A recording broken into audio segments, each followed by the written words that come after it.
Hi guys, welcome to DVR academy. మరి ఈ వీడియోలో మనం ఈరోజు మనకి ఏదైతే రీసెంట్గా ఎకనామిక్ సర్వే వచ్చిందో ఆ ఎకనామిక్ సర్వే క్లాస్ని ఆల్రెడీ యాప్లో భాగంగా చెప్పుకోవడం జరిగింది. మరి ఆ హైలైట్స్ మొత్తం కూడా దాదాపుగా ఒక 3 గంటలు మీకు మొత్తం 13 చాప్టర్ల మీద ఒక్కొక్క చాప్టర్ మీద పూర్తిగా ఎక్స్ప్లెయిన్ చేయడం జరిగింది. మరి కాబట్టి దాంట్లో నుంచి మనకి ఏ విధమైన క్వశ్చన్స్ రావడానికి అవకాశం ఉంది, క్వశ్చన్ వస్తే మనం ఎట్లా అటెంప్ట్ చేయాలి, ఎంత టఫ్ వస్తే ఎట్లా అటెంప్ట్ చేయాలనేది మొత్తం కూడా మీకు అయ్యే విధంగా దీంట్లో భాగంగా చూడడానికి ప్రయత్నం చేద్దాం. మొత్తం మనం దీంట్లో భాగంగా 10 క్వశ్చన్స్ డిస్కస్ చేద్దాం. 10 క్వశ్చన్స్ ఇది కూడా మీకు 30 to 40 క్వశ్చన్స్ తోటి సమానమైన ఎక్స్ప్లెనేషన్ అనేది మీకు ఉంటుంది. కాబట్టి చివరి వరకు చూడండి. అదేవిధంగా ఇంకొకటి ఏంటిదంటే మనం టెస్ట్ సిరీస్ అనేది నెక్స్ట్ వీక్ లాంచ్ చేయబోతున్నాం. టెస్ట్ సిరీస్ వివరాలు మొత్తం కూడా మీకు సండే రోజు చెప్తా. ఆ టెస్ట్ సిరీస్లో భాగంగా ఉండే క్వశ్చన్స్ అనేవి, క్వశ్చన్ ప్యాటర్న్ అనేది ఏ విధంగా ఉంటుందనేది మీరు దీంట్లో భాగంగా చూస్తారు. ఎట్లా చేస్తున్నాం క్వశ్చన్ పేపర్స్ అంటే క్వశ్చన్స్ అనేవి ఎట్లా చేస్తున్నాం, క్వశ్చన్స్ అనేవి ఎట్లుంటాయి అనేది మొత్తం కూడా మీరు దీనిలో భాగంగా చూస్తారు. ఇది ఈ వీడియోలో భాగంగా చూడండి. సేమ్ ఇదే టైప్లో మొత్తం క్వశ్చన్స్ అన్నీ ఉంటాయి. టెస్ట్ సిరీస్లో లాంచ్ చేసే చాప్టర్ వైజ్గా లాంచ్ చేయబోతున్నాం. డీటెయిల్స్ మొత్తం కూడా మీకు సండే రోజు ఈవినింగ్ వీడియో చేసి ప్రైస్ డీటెయిల్స్ అవన్నీ కూడా నేను చెప్తా. దాంట్లో భాగంగానే క్వశ్చన్స్ ఎట్లా ఉంటున్నాయి అనేది ఈ వీడియోలో భాగంగా చూడడానికి ప్రయత్నం చేయండి. మీరు ఇంకేమైనా సలహాలు సూచనలు ఇవ్వదలుచుకుంటే నాకు ఇవ్వడానికి ప్రయత్నం చేయండి. కింద ఖచ్చితంగా కామెంట్ రూపంలో చెప్పండి. సార్ ఈ విధంగా కాకుండా ఇంక ఇట్లా చేస్తే బాగుంటుంది సార్, లేకపోతే ఇదే విధంగా క్వశ్చన్ అంటే టెస్ట్ సిరీస్ ఉండాలంటే అదే విధంగా చేస్తే మీకు ఇంకేమైనా సలహాలు ఇవ్వదలుచుకుంటే ఇవ్వడానికి ప్రయత్నం చేయండి. 90% క్వశ్చన్స్ అన్నీ కూడా ఇదే విధంగా ఉంటాయి. ఓకే, నేను అనుకుంటున్నది మీరేం చెప్తున్నారో చెప్పడానికి ప్రయత్నం చేయండి. ఓకే, అదేవిధంగా ఫస్ట్ వీడియోకి లైక్ కొట్టండి. మీ అభిప్రాయాలు మాత్రం ఖచ్చితంగా కామెంట్ రూపంలో చెప్పండి. మీ ఫ్రెండ్స్కు ఈ వీడియోని ఖచ్చితంగా షేర్ చేయడానికి ప్రయత్నం చేయండి. ఎన్ని వాట్సాప్ గ్రూపులు ఉంటే అన్ని వాట్సాప్ గ్రూపుల్లో షేర్ చేయడానికి ప్రయత్నం చేయండి. అదేవిధంగా మరి ఎవరైనా ఇంకా మీకు కోర్సు కావాలనుకుంటే ఎకానమీ కోర్సు టీజీపీఎస్సీ గ్రూప్ 2 మరియు గ్రూప్ 3 ఎకానమీ కోర్సు మరి మీకు 199 రూపీస్కి అందించడం జరుగుతుంది. అంటే 369 ఉంది. చాలామంది రిక్వెస్ట్ చేస్తున్నారు. మరి రిక్వెస్ట్ మేరకు ఇంకొక 2 రోజులు చివరి అవకాశంగా 2 రోజులు ఆఫర్ ఇస్తున్నా. ఎవరైనా కావాలంటే తీసుకోవడానికి ప్రయత్నం చేయండి.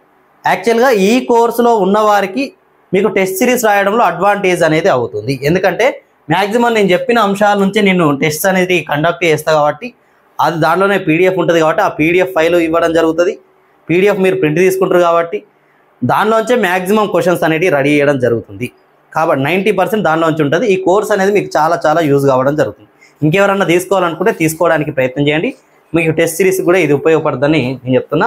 అదేవిధంగా దీనిలో భాగంగా మీకు 4 months వ్యాలిడిటీ ఉంటుంది. మీకు ఇంకేముంటుంది దీనిలో భాగంగా నేను మీకు మెంటర్షిప్ ఇవ్వడం జరుగుతుంది. పీడిఎఫ్ నోట్స్ అనేది ప్రింట్ తీసుకునే విధంగా మీకు ఇవ్వడం జరుగుతుంది. వాట్సాప్ స్పెషల్ గ్రూప్ ఉంటుంది కాబట్టి ఆ స్పెషల్ గ్రూప్లో మీకు అన్నీ కూడా ఇవ్వడం జరుగుతుంది. కాబట్టి తీసుకోవడానికి ప్రయత్నం చేయండి.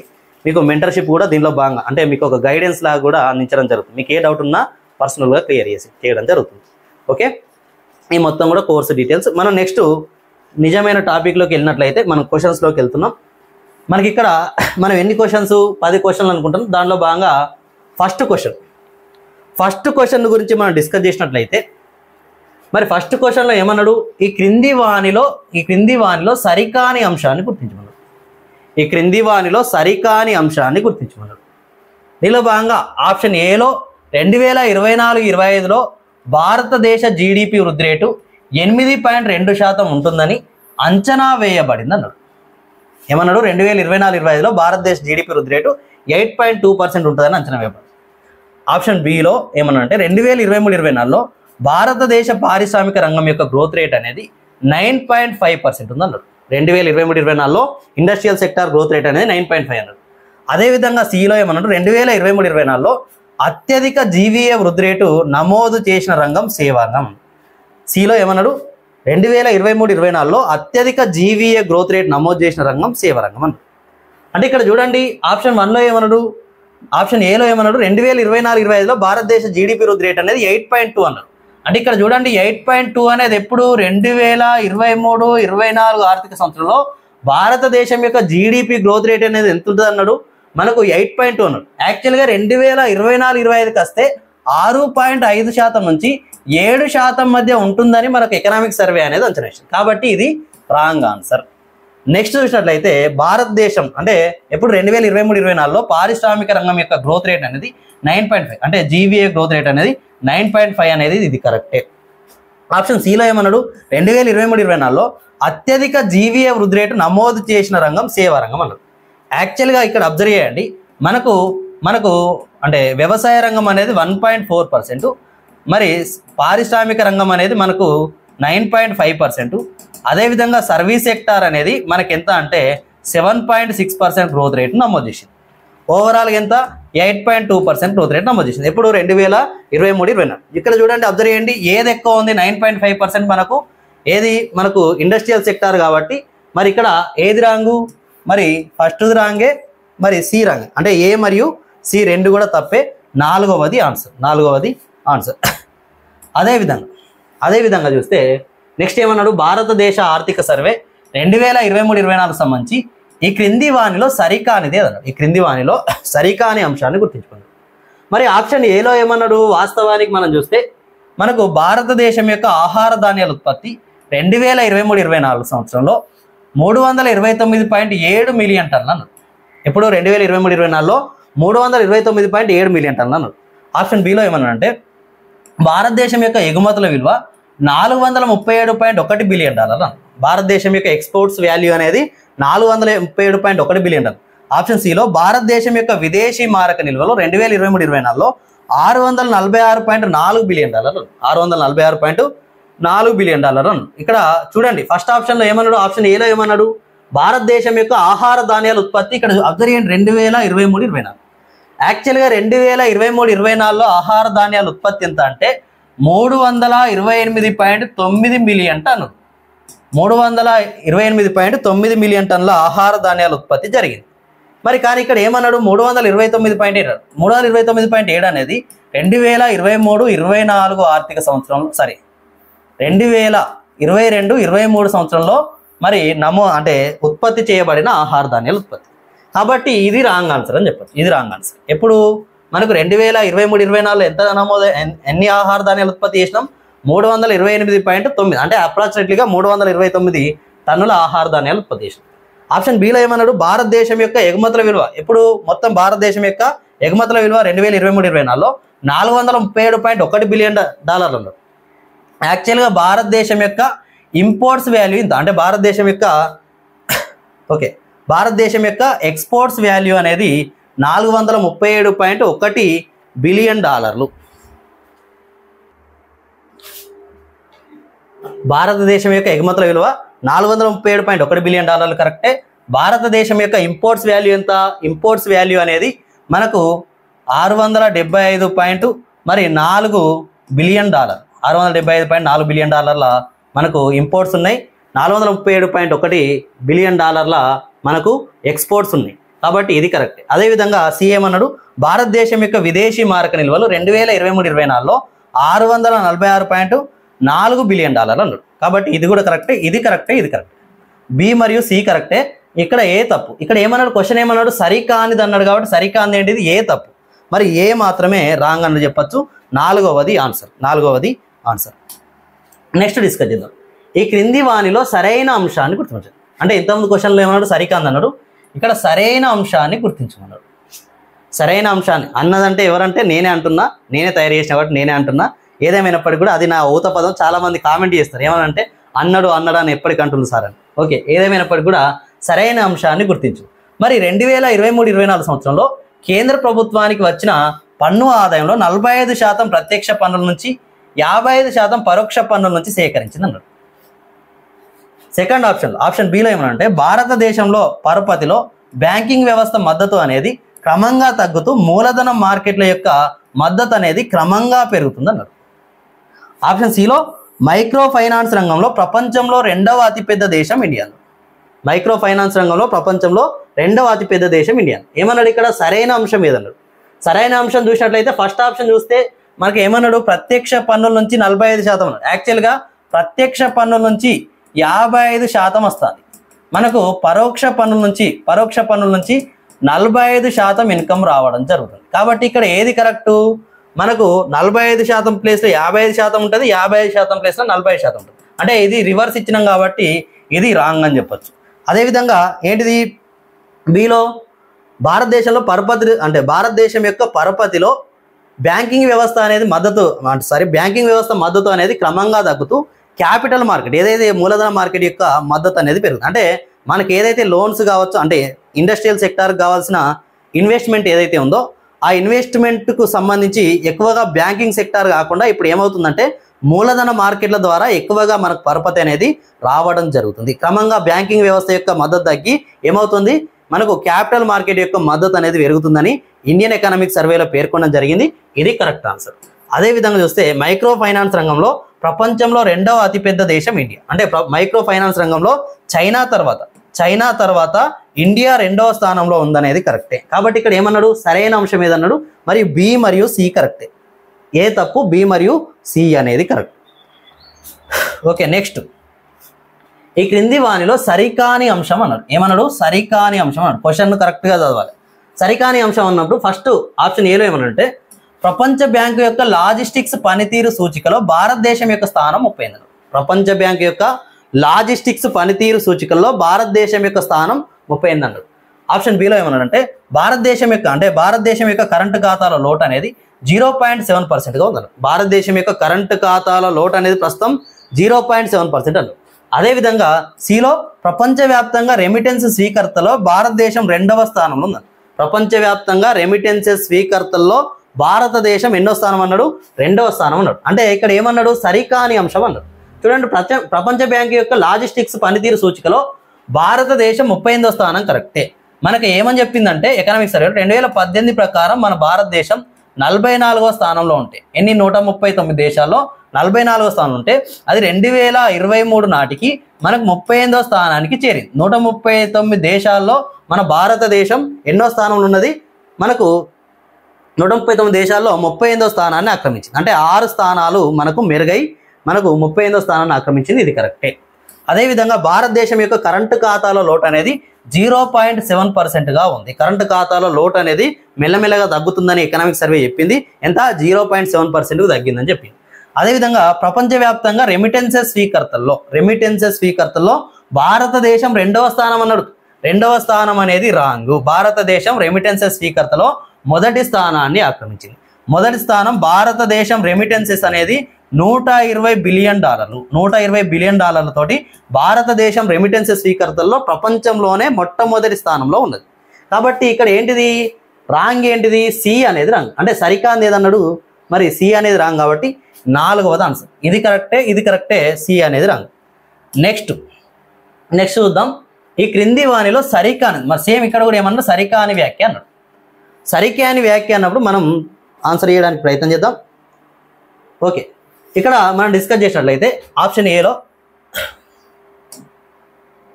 ఏలో భారతదేశం ఉద్గారాలను 2005తో పోలిస్తే 2019 నాటికి 23% తగ్గించింది అన్నాడు. భారతదేశం తమ యొక్క ఉద్గారాలు ఏవైతే కర్బన ఉద్గారాలు ఉన్నాయో 2005తో పోలిస్తే 2019 నాటికి ఎంత శాతం తగ్గించిందట, 23% తగ్గించిందట. సెకండ్ ఆప్షన్ బిలో ఏమనంటే 2018 నుంచి 2024 మధ్య భారతదేశం యొక్క సంక్షేమ వ్యయం అనేది CAGR 12.8% పెరిగింది. 2018 నుంచి 2024 మధ్య భారతదేశం పెట్టే సంక్షేమ వ్యయం అనేది ఇయర్లీ యావరేజ్గా 12.8% పెరిగింది. CAGR అంటే ఏంటిది, కాంపౌండ్ యాన్యువల్ గ్రోత్ రేట్. యావరేజ్గా 12.8% పెరిగింది అన్నారు. అదేవిధంగా ఆప్షన్ సిలో ఏమనంటే 12 రకాల మానసిక రుగ్మతలను ఆయుష్మాన్ భారత్లో కవర్ చేయబడ్డాయి అన్నారు. అంటే ఆయుష్మాన్ భారత్ అనేది 12 రకాల మానసిక రుగ్మతలను కవర్ చేసింది అన్నారు. ఇప్పుడు ఆప్షన్లు చూస్తే ఆప్షన్ ఏలో ఏమన్నాడు, మనకు భారతదేశం యొక్క ఉద్గారాలు అంటే 2005తో పోలిస్తే 2019 నాటికి 23% అన్నాడు. ఇది రాంగ్. ఎందుకు రాంగ్ అంటే భారతదేశం 23% కాదు, 2005తో పోలిస్తే 33% ఉద్గారాలను తగ్గించింది. ఎంత శాతం తగ్గించింది, 33% తగ్గించింది. అదేవిధంగా 2018 నుంచి 2024 మధ్య భారతదేశం యొక్క సంక్షేమ వ్యయం యొక్క CAGR అనేది 12.8% పెరిగిందన్నారు. ఇది కరెక్టే. ఎకనామిక్ సర్వేలో ఏమని పేర్కొన్నారంటే భారతదేశం యొక్క నామినల్ అంటే నామమాత్రపు GDP అనేది ఎంత శాతం అంటే 9.5% గ్రో అయింది. ఎప్పటి నుంచి, మనకు 2018 నుంచి 2024 మధ్య ఈ 6 సంవత్సరాల్లో భారతదేశం యొక్క నామమాత్రపు GDP గ్రోత్ రేట్ అనేది 9.5% పెరిగింది. అయితే మరి ఇంకేమని చెప్పిందంటే ఎకనామిక్ సర్వేలో నామమాత్ర జీడిపి 9.5% పెరిగినప్పటికీ కూడా మేము సంక్షేమం మీద పెట్టే వ్యయాన్ని మాత్రం సంవత్సరానికి 12.8% పెంచగలిగినాం అని ఎకనామిక్ సర్వేలో గవర్నమెంట్ పేర్కొనడం జరిగింది. కాబట్టి ఇది కరెక్టే. నెక్స్ట్ ఇంకేమన్నాడు, 12 రకాల మానసిక రుగ్మతలను ఆయుష్మాన్ భారత్లో కవర్ చేయబడను. యాక్చువల్గా 12 రకాలు కాదండి, యాక్చువల్గా 22 రకాల మానసిక రుగ్మతలను ఆయుష్మాన్ భారత్లో కవర్ చేసింది. 22 రకాల మానసిక రుగ్మతలను కవర్ చేస్తూ అదేవిధంగా దీంట్లో భాగంగా మనకు 7 కోట్ల ఆయుష్మాన్ భారత్ కార్డులను భారతదేశంలో మొత్తం జారీ చేయడం జరిగింది. అదేవిధంగా దీంట్లో భాగంగా 7.4 కోట్ల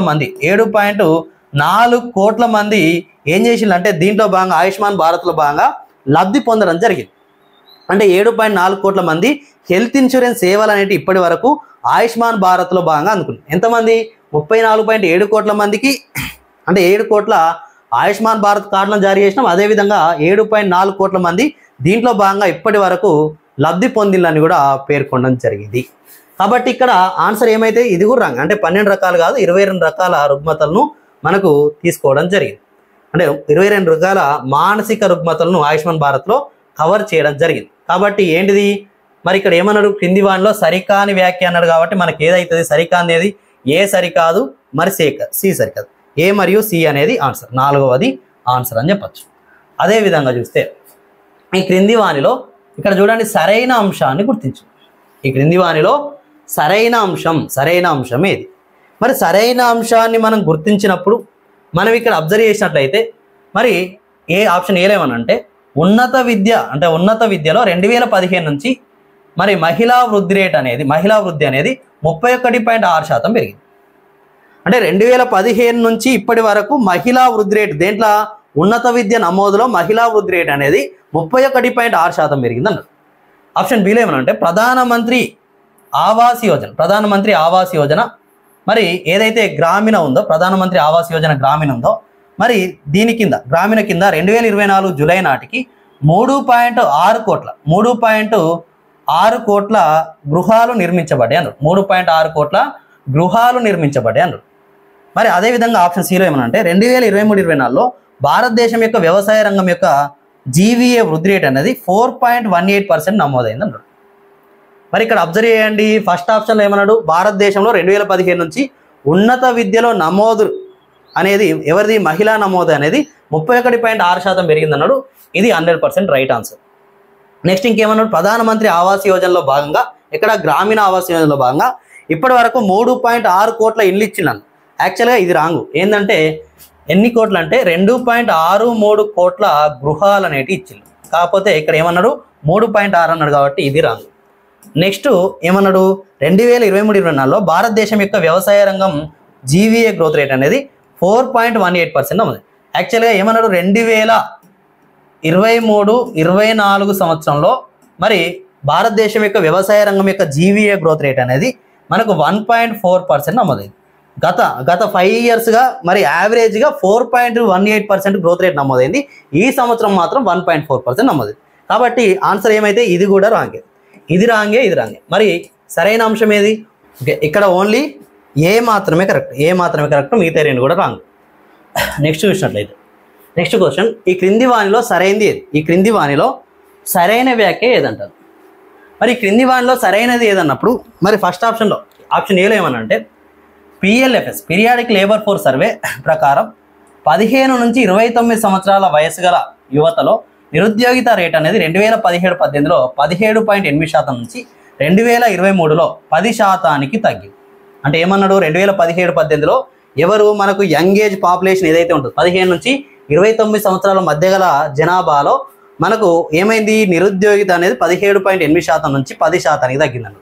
నెక్స్ట్ చూసినట్లయితే ఆప్షన్ బిలో ఏమనంటే 2015 నుంచి 22 మధ్య మరి కార్మికుల వేతనాల వృద్ధి రేట్ అనేది పట్టణాలతో పోలిస్తే గ్రామాల్లో ఎక్కువ ఉందంటారు. అంటే కార్మికుల సాలరీస్ ఏవైతే వేతనాలు ఉంటాయో, వేజెస్ ఉంటాయో అవి పట్టణాలతో పోలిస్తే గ్రామాల్లో పెరిగినాయి అంటారు. అంటే గత కొద్ది కాలం ఎప్పటి నుంచి 2015 నుంచి 22 మధ్య. ఆప్షన్ సిలో ఏమనంటే 2029-30 నాటికి గిగ్ కార్మికుల సంఖ్య ఏదైతే గిగ్ వర్కర్లు ఉంటారో వాళ్ళ సంఖ్య 2.35 కోట్లకు విస్తరించే అవకాశం ఉందని ఆర్థిక సర్వే పేర్కొన్నది. మరి ఇక్కడ మనం ఆప్షన్లను చూసినట్లయితే మరి ఆప్షన్ ఏలో ఏమన్నాడు, మనకు PLFS ప్రకారం యువతలో అన్ఎంప్లాయ్మెంట్ రేట్ అనేది పెరిగిందని, ఇది కరెక్టే. మరి నెక్స్ట్ దీని తర్వాత చూసినట్లయితే అన్ఎంప్లాయ్మెంట్ రేట్ అనేది తగ్గిందన్నాడు, అంటే 17.8% నుంచి 10% తగ్గిందన్నాడు, ఇది కరెక్టే. ఆప్షన్ బిలో ఏమన్నాడు, 2017-18 నుంచి 22 మధ్య కార్మికుల వేతనాల వృద్ధి రేట్ అనేది పట్టణాలతో పోలిస్తే గ్రామాల్లో ఎక్కువ ఉంది. పట్టణాలతో పోలిస్తే గ్రామాల్లో ఎక్కువ పెరిగింది. యాక్చువల్గా ఇది కూడా కరెక్ట్. యాక్చువల్గా 2017 నుంచి 2000 మనకు ఎప్పటి వరకు 2022 వరకు మనకు గ్రామాల్లో చూస్తే మనకు యావరేజ్గా కార్మికుల అంటే వేజ్ గ్రోత్ రేట్ అనేది 6.9 ఉన్నది. అదేవిధంగా పట్టణాల్లో చూస్తే 6.1% ఉన్నది. కాబట్టి ఎవరిది పెరిగింది, మనకు గ్రామీణ ప్రాంతాల్లో పెరిగింది, ఇది కూడా కరెక్టే. నెక్స్ట్ సి ఏంటిది, 2029-30 నాటికి గిగ్ కార్మికుల సంఖ్య 2.35 కోట్లకు విస్తరించే అవకాశం ఉందని ఆర్థిక సర్వే పేర్కొంది, ఇది కూడా కరెక్టే. అంటే ABC 3 కూడా కరెక్టే. ఆప్షన్ 1 ఆన్సర్ 1 అనేది కరెక్ట్. నెక్స్ట్ చూస్తే ఈ క్రింది వానిలో సరికాని అంశాన్ని గుర్తించమన్నాడు. ఈ క్రింది వానిలో సరికాని అంశాన్ని గుర్తించమన్నాడు. మనకి ఇక్కడ అబ్జర్వ్ చేసినట్లయితే ఆప్షన్ ఏలో ప్రపంచ ఫార్మాస్యూటికల్ మార్కెట్లో భారతదేశం 3వ అతిపెద్ద మార్కెట్. ప్రపంచ ఫార్మాస్యూటికల్ ఏదైతే ఉందో, ఫార్మా ఇండస్ట్రీ ఏదైతే ఉందో దాంట్లో భారతదేశం 3వ అతిపెద్ద మార్కెట్ అన్నాడు. ఆప్షన్ బిలో భారతదేశం ప్రపంచంలో 5వ అతిపెద్ద దుస్తు తయారీదారు, అంటే 5వ అతిపెద్ద దుస్తుల తయారీదారు అన్నాడు. మరి ఆప్షన్ సిలో ఏమంటే ప్రపంచ సేవల ఎగుమతుల్లో భారతదేశ సేవల ఎగుమతులు, అంటే మొత్తం సేవల ఎగుమతులు 4.4% ఉన్నాయి. అంటే ప్రపంచం యొక్క సర్వీసెస్ ఎక్స్పోర్ట్స్లో మొత్తం భారతదేశం యొక్క సేవలు, అంటే ప్రపంచ సేవల వాటాలో భారతదేశం యొక్క సేవల వాటా 4.4% అన్నారు. మరి ఇక్కడ చూసినట్లయితే ఫస్ట్ ఆప్షన్లో ఏమన్నా ఫార్మాస్యూటికల్ మార్కెట్లో భారతదేశం 3వ అతిపెద్ద మార్కెట్ అనేది కరెక్టే. భారతదేశం $50 బిలియన్ తోటి ప్రపంచంలోనే 3వ అతిపెద్ద ఫార్మాస్యూటికల్ మార్కెట్గా ఉన్నది. భారతదేశం ప్రపంచంలో 5వ అతిపెద్ద దుస్తు తయారీదారు అన్నాడు. మరి 5వ అతిపెద్ద దుస్తు తయారీదారు అన్నాడు, ఇది రాంగ్ అని చెప్పారు. వాస్తవానికి ప్రపంచంలో భారతదేశం మరి 2వ అతిపెద్ద దుస్తుల తయారీదారు. అదే విధంగా చూస్తే ప్రపంచ దుస్తుల ఎగుమతుల్లో భారతదేశం టాప్ 5 కంట్రీస్లో ఒకటని ఎకనామిక్ సర్వేలో పేర్కొన్నారు. కాబట్టి ఇది రాంగ్ ఆన్సర్, 2వ అతిపెద్ద దేశం. అదేవిధంగా ప్రపంచ సేవల ఎగుమతుల్లో భారతదేశ సేవ ఎగుమతులు 4.4%, ఇది కూడా రాంగే. యాక్చువల్గా ఎకనామిక్ సర్వేలో ఏమని పేర్కొనంటే ప్రపంచ మరి ఏ సేవలు, వాణిజ్య సేవల ఎగుమతుల్లో భారతదేశ వాణిజ్య సేవ ఎగుమతులు 4.4% ఉన్నది అనేది కరెక్ట్. గుర్తుపెట్టుకోండి, వాణిజ్య ఇక్కడ ఏమన్నాడు, ఓన్లీ సేవలు అన్నాడు. అక్కడ ఏమన్నాడు, వాణిజ్య సేవల ఎగుమతులు అనేవి 4.4% వాటాను కలిగి ఉన్నాయి అన్నాడు. కాబట్టి ఇది కూడా రాంగ్. అంటే ఏంటది, సరికాని అంశాలు ఏ అంటే మనకు బి మరియు సి సరికావు. బి మరియు సి ఎక్కడున్నది, రెండవది ఆన్సర్ అని చెప్పచ్చు. నెక్స్ట్ చూస్తే ఈ క్రింది వానిలో సరైన అంశాన్ని గుర్తించమన్నాడు. మరి ఇక్కడ ఏమన్నాడు, సరైనది చూసినట్లయితే ఆప్షన్ ఏలో భారతదేశ సేవల ఎగుమతుల్లో కంప్యూటర్ మరియు వ్యాపార సేవలు అనేవి 73% వాటాను కలిగి ఉన్నాయి అన్నాడు. భారతదేశం యొక్క మొత్తం సేవల ఎగుమతుల్లో మనకు అంటే మొత్తం సేవల ఎక్స్పోర్ట్స్లో కంప్యూటర్ మరియు వ్యాపార సేవలు రెండు కలిపి 73% వాటాను కలిగి ఉన్నాడు. ఇది ఒకటి. ఆప్షన్ బిలో ఏమన్నా అంటే 2023-24లో భారత విమాన ప్రయాణికుల సంఖ్య 15% పెరిగింది. అంటే 2023-24లో ఏదైతే భారత విమాన ప్రయాణికులు అంటే విమాన ప్రయాణికుల రద్దీ అనేది 15% పెరిగింది. అదేవిధంగా ఆప్షన్ సిలో ఏమనంటే రైల్వే రంగం యొక్క ఆదాయం 2023-24తో పోలిస్తే 5.2% వృద్ధిని సాధించింది అన్నాడు. 5.2% వృద్ధిని సాధించింది అన్నాడు. మరి ఫస్ట్ ఆప్షన్ ఏంటిది, మనకు భారతదేశం యొక్క మొత్తం సేవల ఎగుమతుల్లో మనకు ఏంటి కంప్యూటర్ మరియు వ్యాపార సేవలు అంటే 73% అనేది కరెక్టే. ఆప్షన్ బిలో 2023-24లో భారత విమాన ప్రయాణికుల సంఖ్య 15% పెరిగింది, ఇది కూడా కరెక్ట్. అంటే విమాన ప్రయాణికుల రద్దీ అనేది ఎంత శాతం పెరిగింది, 15% పెరిగింది అనేది కరెక్టే. ఆప్షన్ సిలో ఏమనంటే రైల్వే రంగం యొక్క ఆదాయం అనేది 2023-24లో 5.2% వృద్ధి చెందినాడు, ఇది రాంగ్. ఇక్కడ ఏంటిదంటే యాక్చువల్గా రైల్వే ప్రయాణికుల రద్దీ అనేది 5.2% పెరిగింది. కానీ రైల్వే ఆదాయం అనేది ఎంత పెరిగిందంటే 5.3% పెరిగింది. ఆదాయం 5.3%, అదేవిధంగా ప్రయాణికుల రద్దీ అనేది 5.2% పెరిగింది. కాబట్టి ఇది రాంగ్ అని చెప్పచ్చు. మరి ఇది రాంగ్, మిగతాయి కూడా ఈ రెండు కరెక్ట్. అంటే ఏ మరియు బి కరెక్ట్, మరి సి రాంగ్. అంటే ఆప్షన్ 1 అంటే ఆన్సర్ అనేది 1. నెక్స్ట్ చూస్తే 10వ క్వశ్చన్, లాస్ట్ క్వశ్చన్. మనకు క్రింది వాటిలో సరైన అంశాన్ని గుర్తించమన్నాడు. ఆప్షన్ ఏలో ఏమనంటే భారతదేశంలో టెలిసాంద్రత అనేది 2023-24 నాటికి 85.7% ఉంది. అంటే 85.7% టెలిసాంద్రత అనేది 85.7% ఉంది. అదేవిధంగా ఆప్షన్ బిలో మరి భారతదేశంలో జాతీయ రహదారుల యొక్క సగటు వేగం అనేది రోజుకు 24 కిలోమీటర్లు ఉందండి. అంటే భారతదేశంలో నేషనల్ హైవేస్ అనేది రోజుకు యావరేజ్గా 24 కిలోమీటర్లు వేస్తాను. ఆప్షన్ సిలో ఏమన్నాడు, భారత్ నెట్ ద్వారా ఇప్పటి వరకు 2 లక్షలకు పైగా గ్రామాలకు ఫైబర్ లైన్ అనేది వేయబడింది అన్నాడు. మరి ఇక్కడ ఆన్సర్ చూసినట్టయితే భారతదేశం యొక్క టెలిసాంద్రత 85.7% ఉన్నది కరెక్టే. భారతదేశంలో జాతీయ రహదారుల యొక్క సగటు వేగం యావరేజ్గా 24 కిలోమీటర్ ఉన్నది ఇది కరెక్ట్ కాదు. యాక్చువల్గా 34 కిలోమీటర్లు వేస్తారు రోజు. 34 కిలోమీటర్ అనేది ఆన్సర్, అంటే ఇది రాంగ్. అదేవిధంగా భారత్ నెట్ ద్వారా ఇప్పటి వరకు 2 లక్షలకు పైగా గ్రామాలకు ఫైబర్ లైన్ వేయబడిందంటే ఇది కరెక్టే. ఇప్పటి వరకు 2 లక్షలకు పైగా గ్రామాలకు ఫైబర్ నెట్ అనేది వేయబడింది. కాబట్టి ఏ మరియు సి కరెక్ట్, 4వది ఆన్సర్. ఈ విధంగా మనం మొత్తం 10 క్వశ్చన్లు డిస్కస్ చేసినాం. 10 క్వశ్చన్లు ఈక్వల్ టు 30 దాదాపుగా 35 క్వశ్చన్స్ టు 40 క్వశ్చన్స్ మనం డిస్కస్ చేసినాం. ఎందుకంటే నేను ఇంకా ఎక్స్ట్రా ఇన్ఫర్మేషన్ కూడా ఇవ్వడం జరిగింది. మీకు నెక్స్ట్ టెస్ట్ సిరీస్ కూడా యాజ్ టీజ్గా ఇదే విధంగా ఇంకా అంటే ఇంతకంటే మీ యొక్క అభిప్రాయాలు తీసుకొని ఇంకా మంచిగా ఎక్స్ప్లెయిన్ చేయడానికే ప్రయత్నం చేస్తా. కాబట్టి మరి సండే వరకు వేచి ఉండండి. సండే తర్వాత మీకు జాయిన్ కావడానికి ప్రయత్నం చేయండి. మీకు అందుబాటు ధరలోనే పెడతా, అందరూ తీసుకునే విధంగానే పెట్టడానికి ప్రయత్నం చేస్తా. ఎక్కువ ప్రైజ్ ఏమి ఉండదు, మంచి సర్వీస్ అనేది మీకు అందించడానికి ప్రయత్నం చేస్తా. కాబట్టి చూడడానికి ప్రయత్నం చేయండి.